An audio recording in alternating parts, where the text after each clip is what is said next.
If you go back to the bomber interview, which I posted last week, you will see that we talked about how the different bits affect different horses. Specifically, in that video, we talked about the single brake gags and the double brake snaffle gag. We also talked about a double gag, a barry gag it's called. You will see that they have different actions on the horse. And one has to be very careful that you are putting the appropriate bit into the horse's mouth.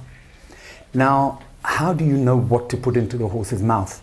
And I would seriously suggest that you go onto the website and look at that whole bomber interview that I did, because we discussed there the action of every single kind of bit that he makes.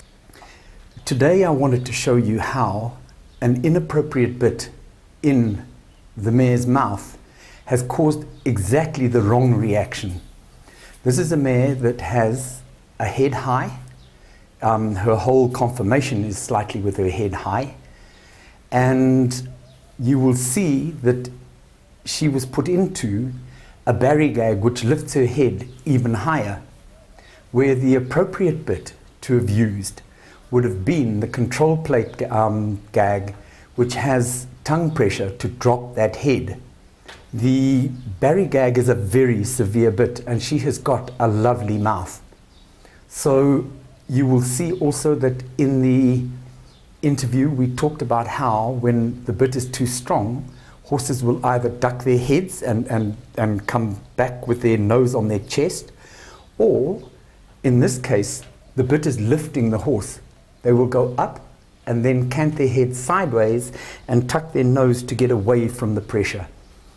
And you can see this mare doing all of that.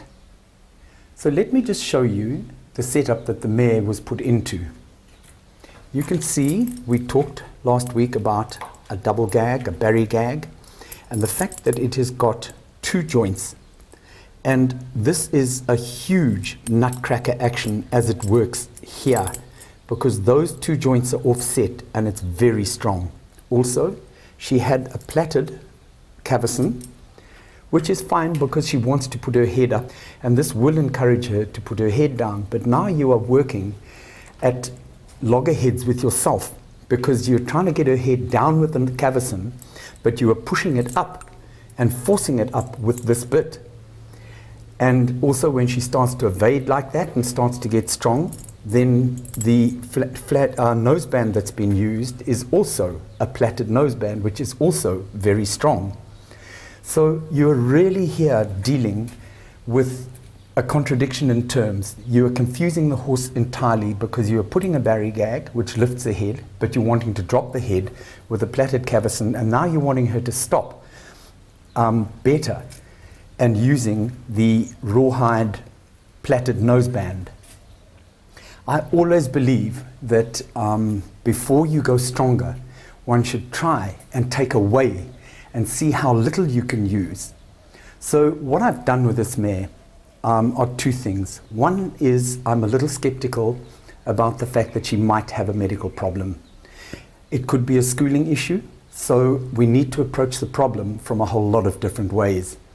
Firstly, let's talk about the bit. What I've done is I put a flat noseband on, and possibly in time I might take that away. But what I have done is I have put a control plate gag on, and you can see that this plate here actually creates tongue pressure and drops the nose. And also what I've done is I've just in the schooling phase only used the snaffle rein. You can see there's nothing on the actual gag itself, because again I'm wanting to get her head down as much as possible, and any action of the gag is again going to be picking her head up.